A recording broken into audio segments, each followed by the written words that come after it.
What's going on, guys? Fost here, and I'm back with another video. In today's video, I'll be doing an in-depth Graves jungle guide. Graves is really one of my favorite junglers to play. He has very good scaling. He does a really good jungle clear because you can't do one without even getting hit. So you really do lose no HP at all. And yeah, he just scales so well. You can easily carry games with him. He is a very high mechanic champion as well, just being able to kite people and all that. So I thoroughly enjoy him, and for that matter, if you want to try him out, I'd recommend it. Now let's get into the runes.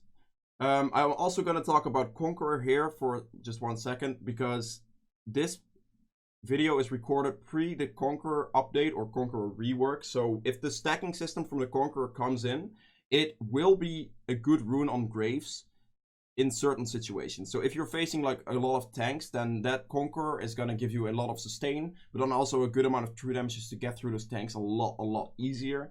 So in those games, then Conqueror would be a good rune, but because it isn't out yet, I'm still going to go with Fleet, and Fleet will still be a very good rune in a lot of situations right there, because of the fact that like it just gives you a move speed boost, which means that you will not be able to get kited as much, or you will be able to kite better, which just gives you a lot more mobility, and that's very important. So Fleet is the best rune for that, just being able to be more mobile. Then here, Overheal is a really good option.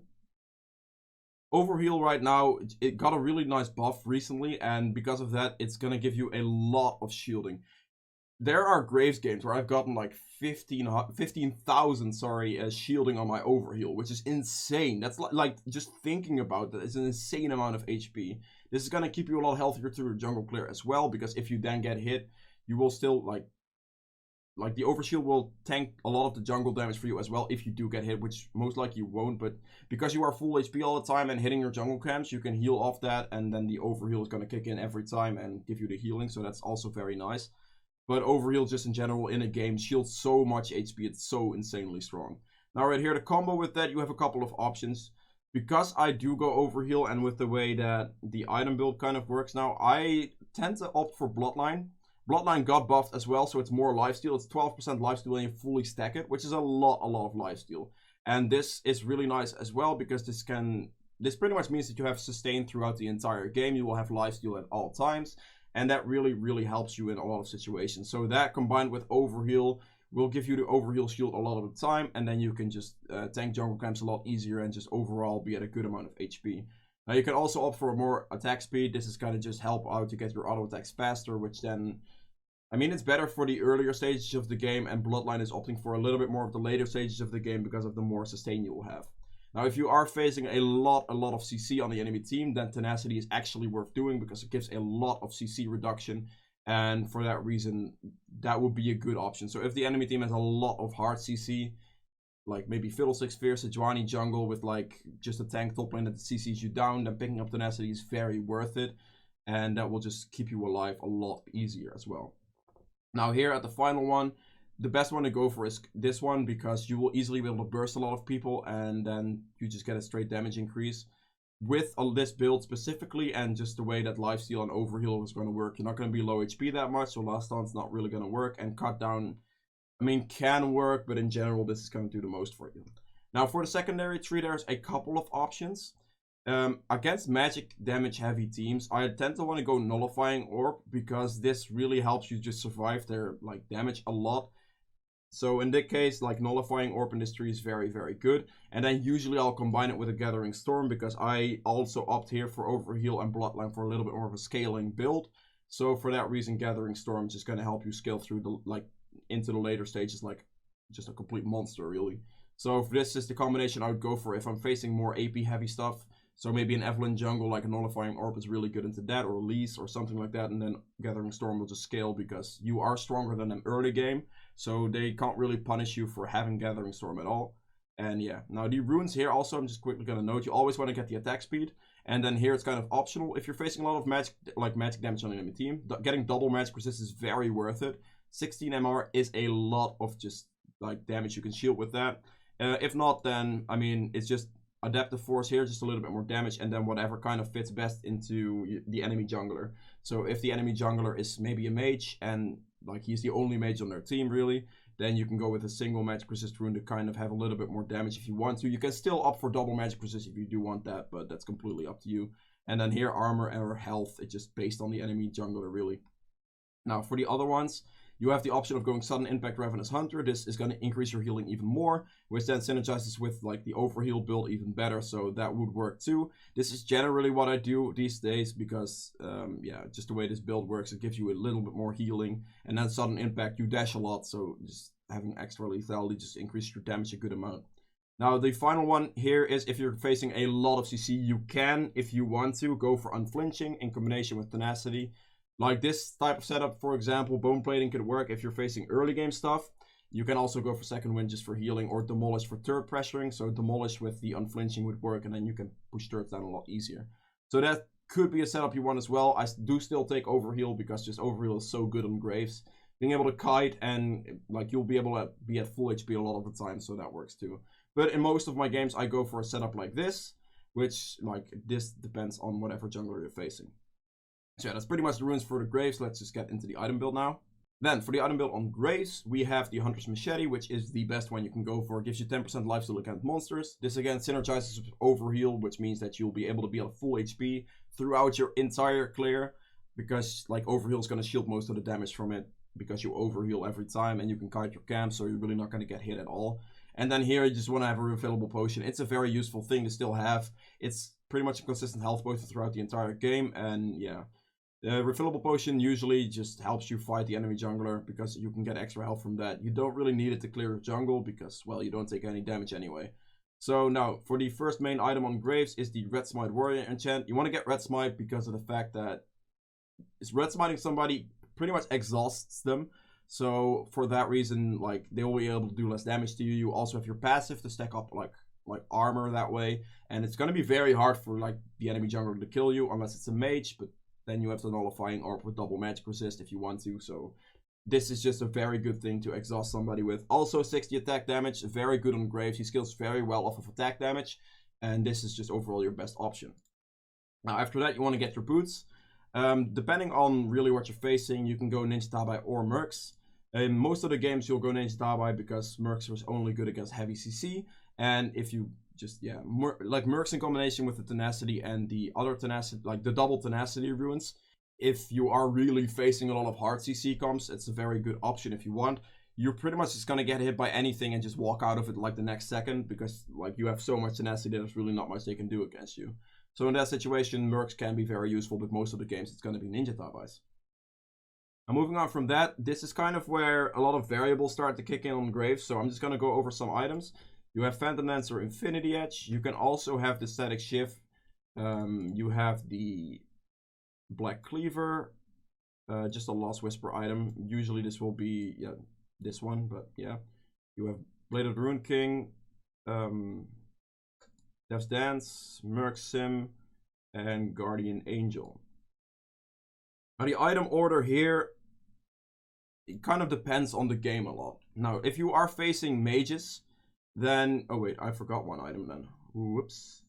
There it is, Maw of Morthius. This item order is, like, yeah. It kind of takes some knowledge on the build, but I'm just going to try to explain it the best way I can. If you have a question on it, then in the comments, I'll try to help you out there as well.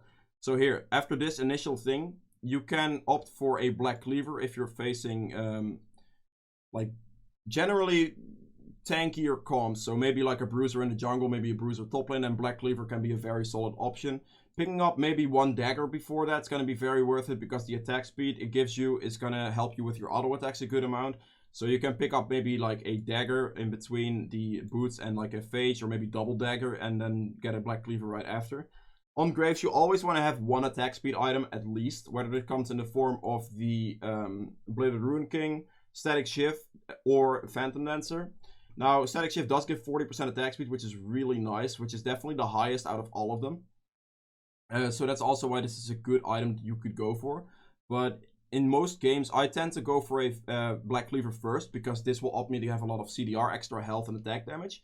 But also the Armor Shred passive. On Graves, the way auto attacks work with this item is if you hit somebody, you pretty much insta-stack this passive just completely. So you can completely Armor Shred people. And that's going to be the most damage you can do really with then, like you auto attack Q ult, and that's pretty much going to be an insta-kill because of the complete Armor Shred that way. And that's really why I opt to go for this first. And I do still get maybe 1 or 2 daggers in between for the extra attack speed to help me with my auto attacks. And those daggers will then build into one of these 3 items, really, like any time. Now, Bladed Rune King is a very, very good item into tankier comps. So if you're facing a tank jungle or a tank top lane, let's say it's Mundo top with Sejuani jungle, then the Black Cleaver with the Bladed Rune King combination is going to be very, very good for you. Because that way you will still have the attack speed item that you need to be able to get your auto attacks out fast enough. But then also the Black Cleaver with Blade combo is going to sweat through those tanks a lot easier. So in those games, then that would be your best option. Now, if they don't really have a tank, or maybe just like one kind of tank in the enemy team, then going for Blade is not worth it. Like, definitely not early game. You can still get it later if you want, but that's then completely up to you. But then in those games, it comes down to Phantom Dancer or Static Shift. Now, the way to know which one is better is to see what the enemy team has. If the enemy team has a lot, but then I mean a lot of magic damage, going for a Static Shift is better. Because that way you will not have the lifeline passive on Phantom Dancer to be able to block with your Maw of Morpheus later. If you kind of build a Phantom Dancer and then build a Maw of Morpheus right after, like you have a double lifeline passive, and that's just not going to work because it's a unique passive.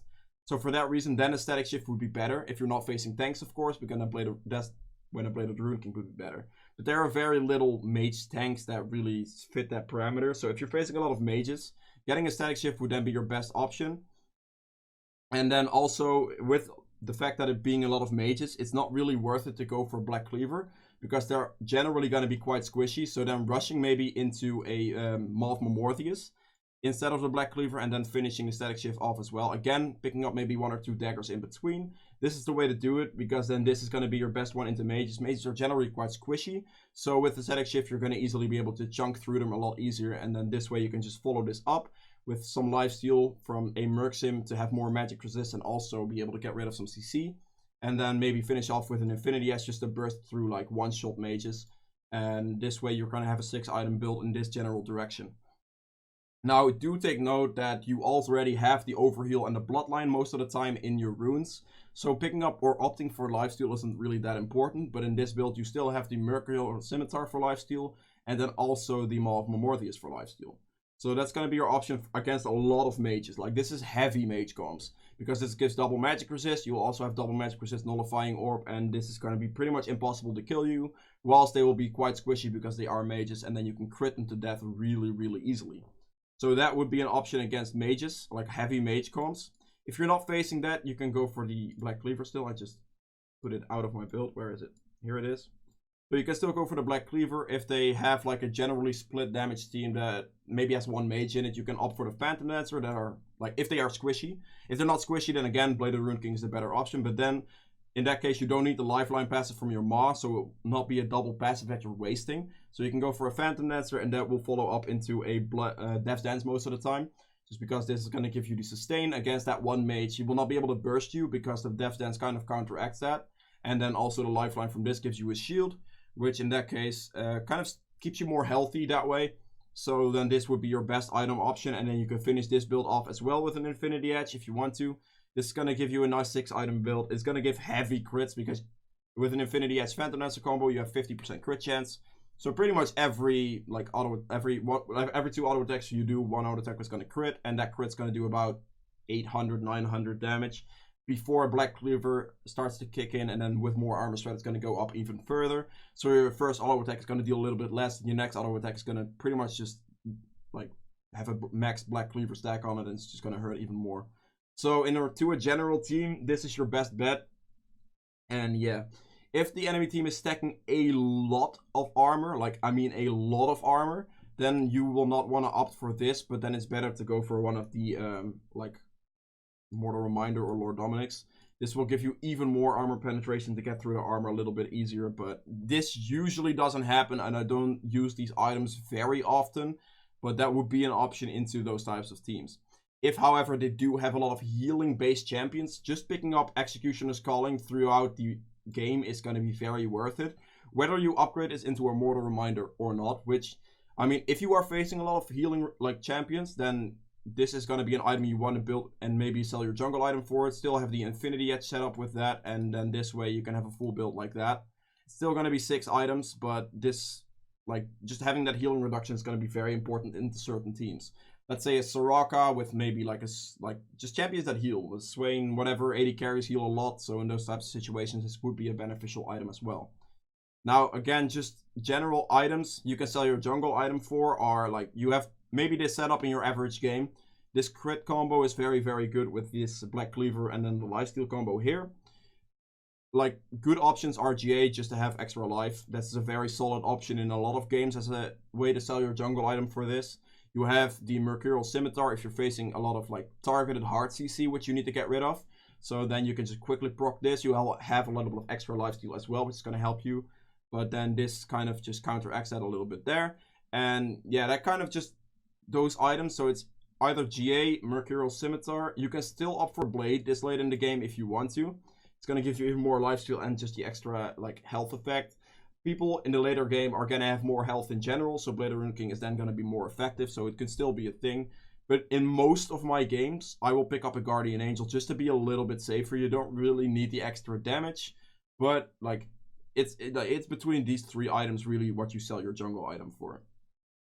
So yeah, also yeah, against the healing, I need to put it in still because yeah, against the healing, this between these four items, what you sell your jungle item for. Heavy healing, this is a very, very good item. And you do not want to miss out on that. Now, that was the item build for Graves. It was a very, like, long one at that. I tried to explain it the best way I could. If you guys have questions on this build, do not be afraid to ask. I'll try to help you with the questions you might have. And yeah, see you guys in the gameplay now. Alright, welcome to the gameplay section of this guide. As you can see, I'm playing Graves, of course, into a Kayn, which honestly is a very favorable matchup for Graves because Kayn doesn't really do much early game against you without his form. So that's pretty good. The Graves really doesn't have any terrible matchups because he can most of the time just farm it out well if he has to, and 1v1 potential just because he's a ranged champion. If you have red buff, it's really nearly impossible to 1v1 a Grave. So you got that going for you in the early game at least, so you can easily take Scuttlecrab control if you want to. Now, Graves also has a very good clear path. He's very quick and doesn't really take any damage, so you can also just opt to play it a little bit more safe and just go for a clear. Now, always the place where you want to start on Graves is just your red buff, whether that's this side or the other side of the map, and just clear from red to Krugs and go that way. If you want to, however, go for an early gank maybe, you can also go for a quicker clear, which is like red into... if you want to go Scuttlecrab control with maybe a gank in mid lane, then you can do red. You could do Raptors just to stall enough time for the Scuttlecrab to spawn. You then go to Scuttlecrab, maybe gank mid, go to the other Scuttlecrab, and that's another pathing you can do. This pathing is fast enough to where you'll get there when the Scuttlecrab pretty much spawns. And yeah, that way you can probably get both, unless the enemy jungler instantly goes for the other Scuttlecrab as well. So right here, just to play it a little bit safe, I'm just going to go for this type of clear, go for a 3-camp clear, hit level 3, and after that I can go and look for something else. Now something to do take note of here, these wards right now, in the pixel brushes, you want both of them, ideally. So if you can get both, you can track where the enemy jungler is going to go. So let's say Kayn starts, maybe his Raptor camp because it's Kayn, but starts topside on the red buff because most junglers do that. Then he can clear from this way down. He can go for either for red buff into Krugs, Raptors, and then down to this Scuttlecrab. He can go for this into red buff and then to a Scuttlecrab, whether that be top or bot side. So these wards, these pixel brush wards are very important. I always recommend you to ask for those from your laners. The ideal time that you want them to be put is about 1 minute 20-ish.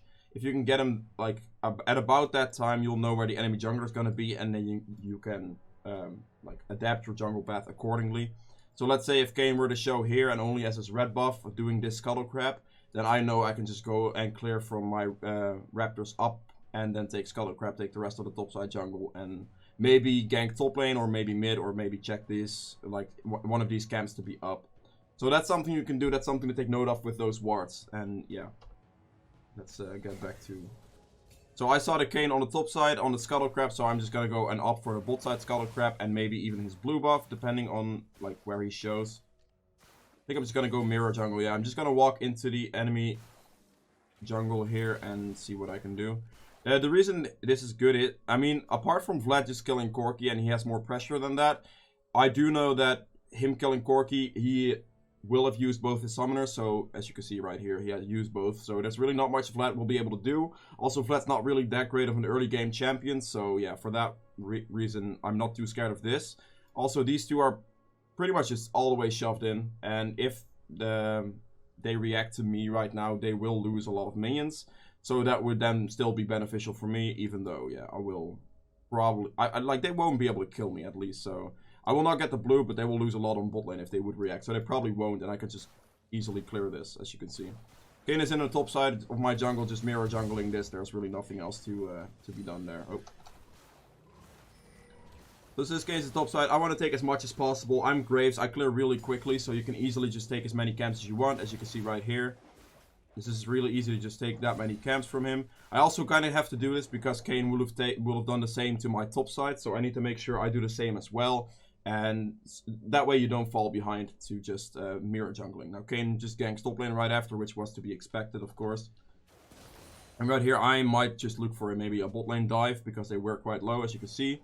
This is quite close to kill range, so I can easily maybe look for something here. It's kind of holding the wave back a little bit, so that it's easier for us to wait for this wave to come in. Like, if you see this happening, you can... I mean, it's already in a turret, so that doesn't really matter, but if there weren't any minions here, it's better to hold the wave, because that way the wave doesn't walk up, and then these minions from you can easily walk a little bit further or walk into the turret, and then you will have the dive potential. If you don't hold this wave, it passes, it might freeze maybe awkwardly here or even further down here, depending on if your bot lane freezes it or not. So you definitely need to hold the wave if you can. And since I just saw Kayn top lane, I can easily hold the wave, show, and make sure that yeah, the wave stays here, or most of the wave stays here, and that way Kayn will not be able to kill me either from flanking me from this side. So, right here, I hold the wave. We do dive bot lane and kill the Xayah. I don't think we're going to get the Rakan, but this is perfectly fine. The ideal target you want to go for when you do this type of play is the AD carry, because if you are diving them, then that means the minion wave is in the turret, which means that if they die, which they most likely will if you hard dive for the AD carry, they will lose all the CS at the same time. Now the support obviously still gets the experience, but the AD carry will miss all the gold and experience, which is going to put the AD carry behind, which is more beneficial for you. So right there, I just got a successful kill on Xayah, which is very, very nice.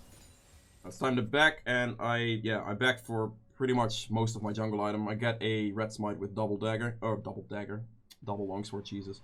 So at this point, it's just down to clearing your jungle again. I'm not really sure why I walked up this way, but I'm just gonna go bot side wherever I just started, which means, I did red buff into Krugs, so Krugs is the initial first camp I cleared. I can go from Krugs all the way up pretty much, because Kayn would have cleared the camps at the exact, or about the same time, so it will spawn. I can just clear up. Now, opting for this, though, does mean that I give up on the scuttle. Kayn is gonna get it, but that is completely fine. Xayah gets back to lane and pretty much gets punished instantly again for Rakan not being there, so that's really nice.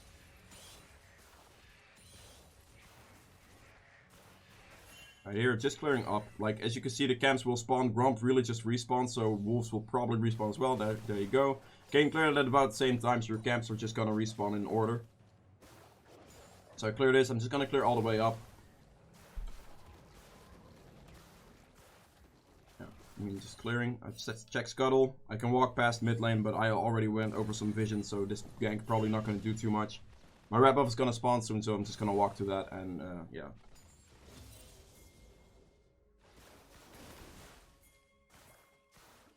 Taking red buff, hit level 6. Kayn is bot lane, so I just decided to go for a counter gank instantly.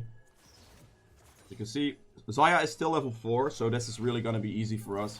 Kayn walks up, there's really not much he's going to be able to do. I can just ult him, he dies, I get the shutdown gold, which is very nice. Wait, why did you just...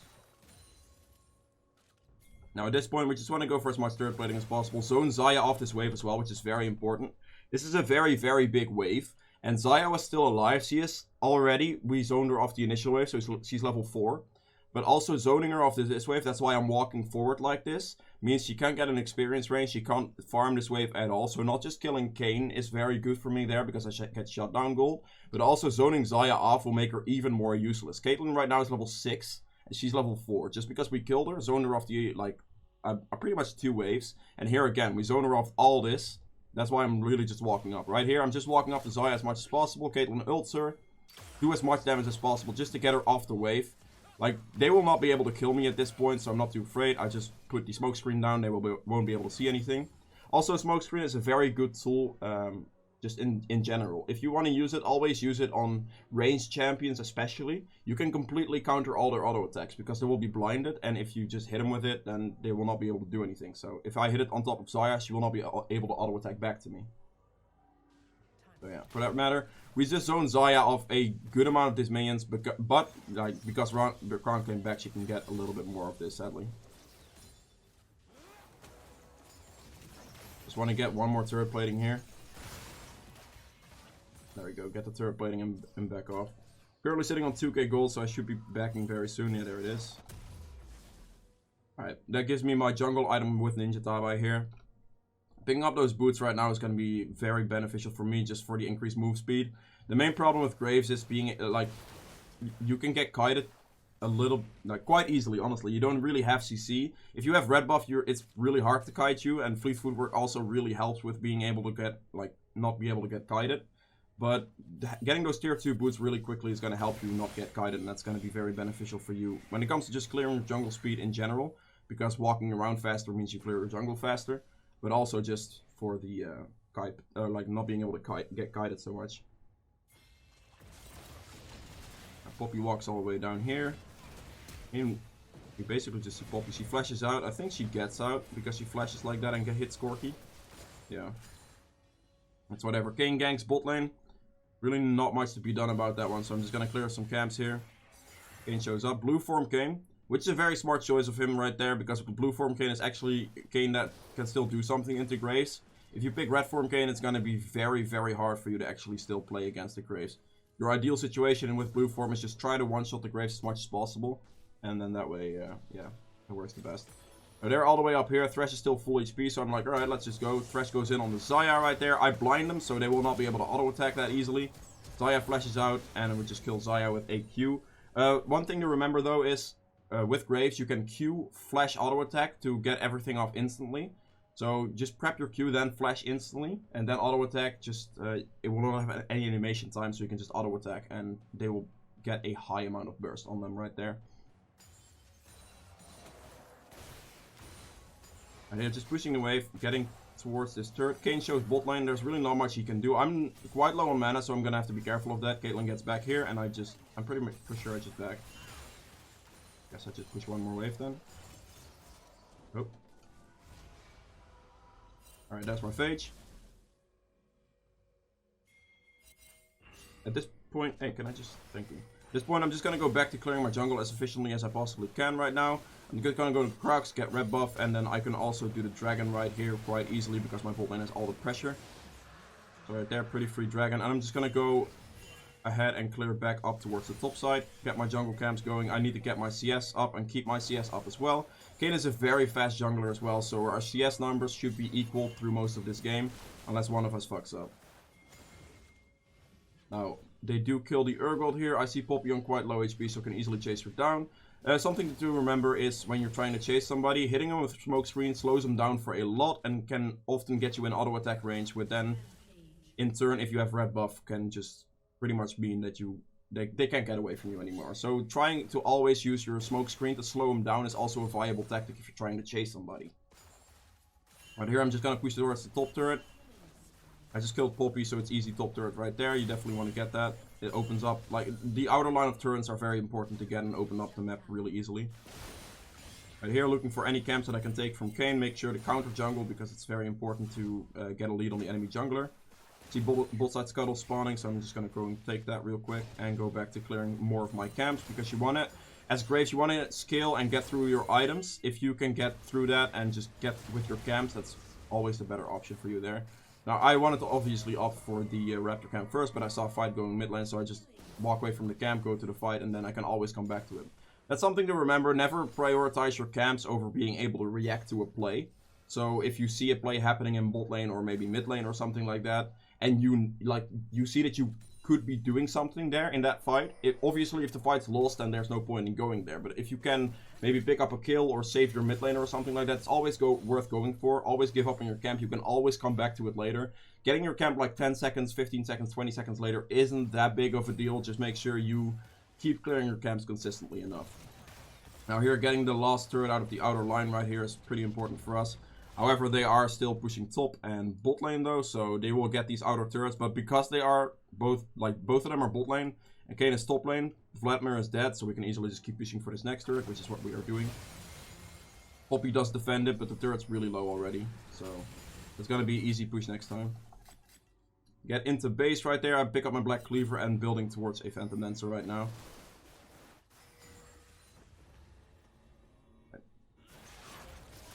Kayn right there, just walking over the wall, trying to see, right here. We saw them on the ward here. They were planning to do dragon, so I was just clearing red buff, walking up this way. Now, obviously a tactic Kayn does a lot is just walking over the wall to get some vision, see what's going on. If you just hit him, like you can, with Kayn, I'll go back. It's an easy thing to get him out of a wall on the right side. So right here, I'll slow it down. He's gonna walk over the wall soon. There he is. Now you have to look here at the orb. Where is it? Is it not showing? Interesting. There's no orb, but usually if you see Kayn, I don't know why it's not in the spectate mode, but there will be an orb walking to the next side, like along the wall. That's the point where he's gonna come out of the wall if you hit him. So if he walks this way, the orb will be about here, and then I just auto attack him. He instantly gets out of the wall because he goes into combat, and then he just jumps on this side of the wall, and at that point, I mean, he has to flash over. I Q auto attack the Rakan there. My auto attack is a crit with a little bit of luck there, and I instantly kill him, so that's really good for us. Okay, it's really low going on Urgot right now, and at this point I just go on Xayah because she is out of position again. Crit her, like getting a crit on Graves at this stage in the game does so much damage, it like instantly half HP somebody, so that's insane. And I just crit him, and right there, yeah, we pick up all the kills. So that's the mistake that Kayn made right there to be like kind of allow me to just kill him. Right here, just pick up the dragon again. Double ocean pretty much means that you will not be able to get poked down anymore when it comes to like any type of pokey fights. Not that they really have that. I guess Vladimir Q kind of counts, but there's really not much else to do. Now, I still have enough time to get the Rift Herald here. Usually with Rift Herald, you want to always try to, like, just getting Rift Herald in general is always worth it because it just gives you so much push power. If you can get Rift Herald pre-14 minutes, if you have the opportunity to do that, then that's also very worth it because if you then use it on one of the outer line turrets, you can get a lot of plating gold from that because the Rift Herald will pretty much just chunk everything out and you will get the full turret in plating. If you are solo, that is a serious amount of gold. That's gonna be like 3 or 4 kills. And if you are sharing it with somebody, still like 2 kills each. So that's really like a lot of gold, and it's worth trying to opt for in some games. The games are a little bit more stale, and there's really not much fighting / ganking going on. Then opting for that Rift Herald quite early on, and then pushing a plating with that is very worth it. Now here I finish my Phantom Dancer, and then I pick up Lifesteal, which is gonna, at this point, it pretty much means that you are unkillable. There's really not much the enemy jungler can do, or like the enemy team in general can do against me anymore. I can just walk up and just go for it, really. Vladimir gets the flank here, kills Caitlyn, but at this point, like right here, just throw the smoke screen right there. The way I threw that smoke screen, that's very important to learn on Graves. It's one of the niche things, like smoke screen placements are very, very important. So right here, I'll go back. The way you want to place your smoke screen always is, alright, just up a little bit. Caitlyn walks here. Vlad comes in from the side, flashes Caitlyn with ult and E right there. Not sure why they started Baron, that's a little bit troll, but... Right here, as you can see, this scenario, both Xayah and Kayn are walking up towards my team, that's about here.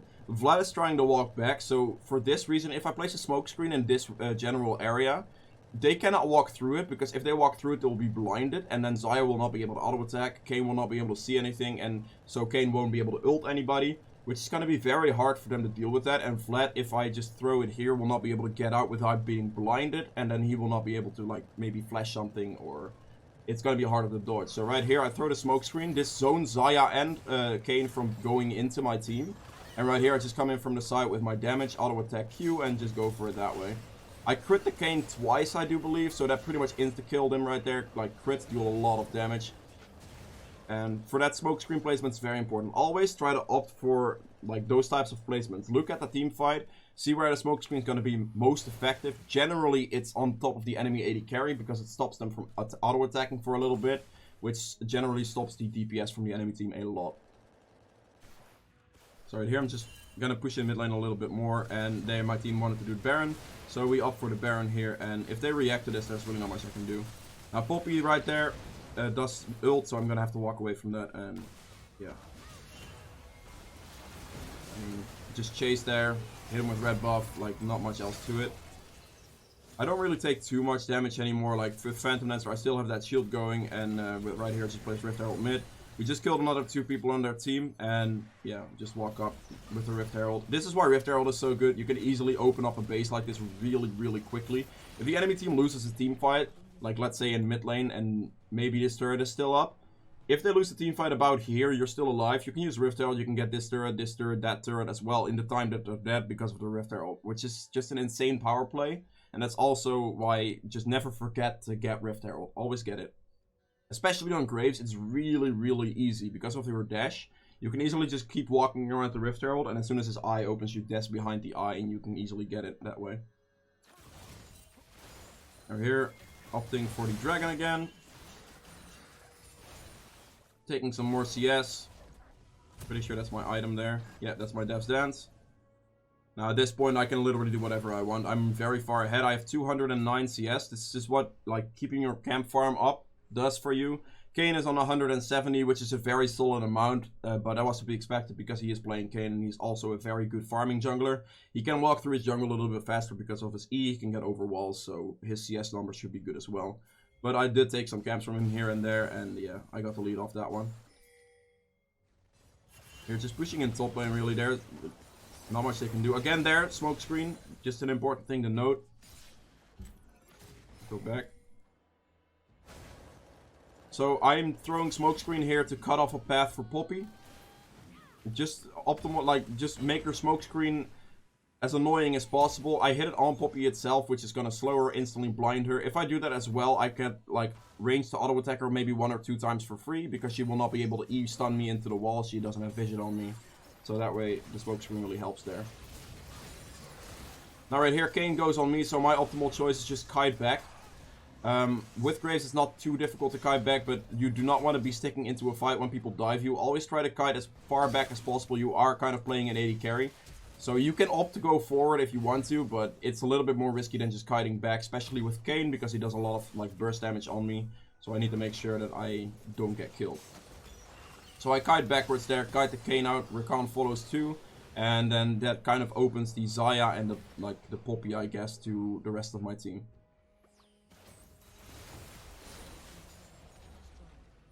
Now here at this point we can finally opt to get the Baron, which, I mean, yeah, at this point the enemy team kind of just loses. There's really not much else they can do.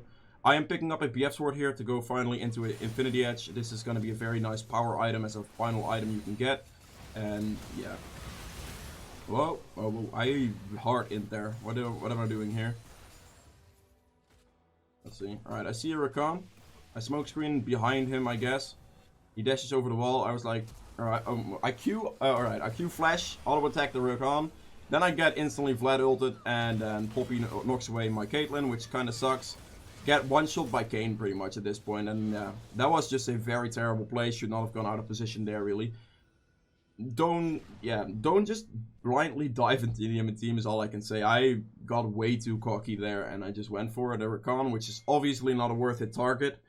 Like, it's the support. If that maybe was a Vladimir that I was able to one-shot the same way, then it might have been worth it, but just, yeah, playing a little bit more safe is definitely the one you want to go with. And just speed it up a little bit, just some general fighting for my team. I'm back alive. Fight's still going on bot lane. I'm gonna have to run all the way from base to even get there. I think I'm gonna opt to get there pretty much as fast as I can. They're still chasing, so I might be able to get there in time still to pick up something. Teleport comes in. I missed my ultimate, sadly. Rakan runs away, I believe. He gets out, wherever he is. There he is. Just pick up a red buff here, Infernal Dragon's up, so I can just opt for that as well. Now this kind of means, that's also a big thing with that. If you are, like me right now this game, and pretty much hard carrying your team, because they, like, yeah, I mean, they're not really, they don't really have any kills. Their CS counts are okay, but yeah. Dying like I just did to that Rakan can cost you a lot. It can sway, like, the enemy can win a team fight, especially if the enemy has like a Vladimir, which is a very good team fighter. You want to be as careful as possible. Don't just walk into that. That was a very bad play from me, and something you should avoid. Don't play too risky. Always play with your team and behind your team, because that way they can back you up, and that way you will, like, it's very hard for you to actually lose, especially for this far ahead. If they kind of peel for you, or if you just use your team as kind of a meat shield, I guess, then you'll be able to get a lot of free auto attacks off, and that will be more beneficial for you. I'm just pushing in bot lane right here. There's really not much they can do against me. Like, they can send maybe 3 people, but if I'm not in like a close range corner like this, so that I can't get CC'd into the wall or get hit by everything, if I just have the entire lane to kind of kite around, it's really hard for them to actually lock me down and kill me. I do have the Death's Dance for lifesteal, and I do also have the Phantom Dancer for a big shield that will help me out. Right here, my entire team is just pushing top lane, and since I am pretty much the strongest on my team right now, they will have to send maybe 3 people to even kill me. And if they don't send anyone, I'm just going to take their base really quickly, because Graves auto attacks deal a lot of damage. Poppy goes in on way too low HP, so she just gets hit and she flashes out instantly. Right here, I literally can just go for the turret once the team is fighting top lane. There's really not much they can do.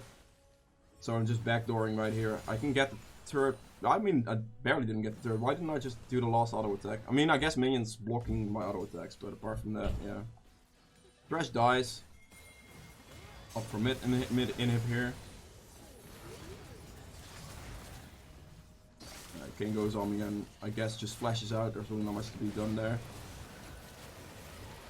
Yeah, the ignite there was the unfortunate part. That kind of stopped all my healing. Vlad is a very scary champion to deal with in that case, but they used a lot on me. Caitlyn still got the free damage off right there, and also that's why fighting with your team is really good. If they do focus you, which they should, then your team still has the opportunity to deal some damage, and since Caitlyn does still have 3 items, she's still going to do a good amount of damage. And that should be pretty much game.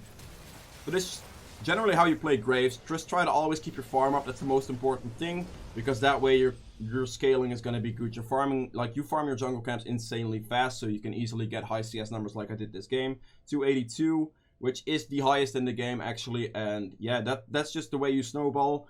If you get items, you can easily win on Graves. He's one of the best champions that scales with items, because late game, just getting 1 crit off like that, or just being able to live through a fight, that is so deadly for the enemy team. Like, you can easily insta-kill an AD carry with just 1 auto attack. Like, that's just insane. So yeah, if you guys have any questions on the Graves, make sure to put those in the comments below. If you've enjoyed this video, please make sure to hit the thumbs up button as well, and subscribe for more, like, guides in the future. Also, yeah, if you have guide suggestions in the comments as well, I look at my comments, I respond to most of them, and yeah, hope you guys have a good day, and see you guys in the next video. Bye!